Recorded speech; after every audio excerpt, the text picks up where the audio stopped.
তো এপিসোডটির শুরুতেই আমাদেরকে 4386 সালের পৃথিবী দেখানো হয়। মানে এটা বর্তমান থেকে 2300 বছরের পরের পৃথিবী ছিল, যেখানে মানুষ অনেক অ্যাডভান্স লেভেলে চলে গেছে। মানুষের কাছে এখন সুপার ন্যাচারাল শক্তি পর্যন্ত রয়েছে।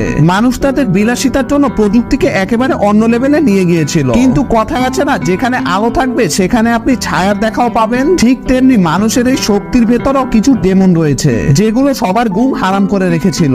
আর আমরা দেখতে পাই কোথা থেকে যেন শহরের ভেতর একটি বিশাল আকৃতির ডেমন সুমন হয়। সে সেই শহরের ভেতর হামলা চালাতে থাকে। নিউজে বলা হয় এটি একটি লেভেল 5 এর ডেমন কিং, যার নাম হলো টুনশন। এটি অত্যন্ত ভয়ঙ্কর লেভেলের একটি ডেমন ছিল।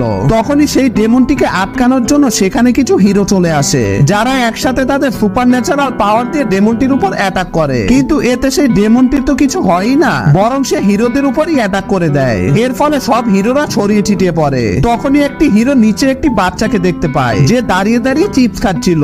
হিরোটি বাচ্চাটিকে এখান থেকে সরে যাওয়ার জন্য বলে, কিন্তু বাচ্চাটি তার কথা কোনো পাত্তাই দেয় না। মানে সে এরকম পরিস্থিতি তো পুরো নির্ভয় ছিল, যেটা থেকে হিরোটি বাচ্চাটিকে তুলে নিয়ে একটি সুরক্ষিত জায়গায় রেখে তারপর সেই ডেমনটিকে মারতে চলে যায়। আর এরপরে সিন শিফট হয়ে আমাদেরকে 10 বছর পরের একটি স্কুল দেখানো হয়, যেখানে সেই হিরোটির মূর্তি ছিল।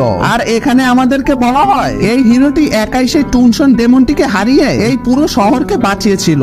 এজন্য সব শিক্ষা প্রতিষ্ঠানে তার মূর্তি স্থাপন করা হয়, যাতে সবাই তাকে আইডল মানে। যাই হোক, এই স্কুলটি হলো সুপার ন্যাচারাল বাচ্চাদের জন্য, যাদের সবার ভেতরে কোনো না কোনো অ্যাবিলিটি রয়েছে। তখনই আমাদেরকে এই সিরিজটির প্রধান চরিত্র লিংকে দেখানো হয়। তারও আজ প্রথম দিন ছিল এই স্কুলে, কিন্তু তখনই কিছু সিনিয়র এসে লিংকে র্যাগিং করতে থাকে। তবে লিংক চুপচাপ তাদের কথা শুনছিল।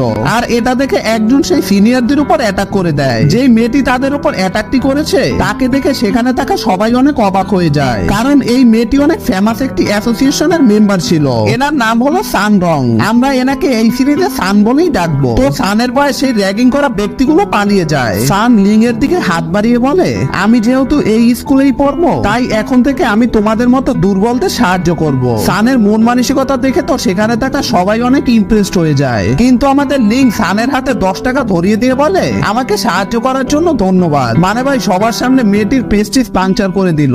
যাই হোক, এরপর সব স্টুডেন্টদেরকে একত্রিত করে বলা হয় এই স্কুলে অনেক র্যাঙ্কের ক্লাস রয়েছে, কে কোন র্যাঙ্কের ক্লাসে যাবে তার জন্য সবাইকে এখানে টেস্ট দিতে হবে। তখনই তাদের সামনে সেই হিরোটির এআই আসে, যে টুংশনকে হারিয়েছিল। বাই দ্য ওয়ে, এই হিরোটির নাম হলো জুহো। হিরোটি তাদের সবাইকে বলে, এখানে তোমাদের সবার ভেতরের স্পিরিচুয়াল পাওয়ারের টেস্ট নেওয়া হবে। এটা দিয়ে ডিসাইড করা হবে তোমরা কে কোন র্যাঙ্কের ক্লাসে যাবে। সব থেকে ভালো পারফরম্যান্সের গিফটেড ক্লাসে নেওয়া হবে। এরপর প্রথম স্টুডেন্টকে টেস্ট দেওয়ার জন্য ভেতরে ডাকা হয়, আর সে ভেতরেও চলে যায়।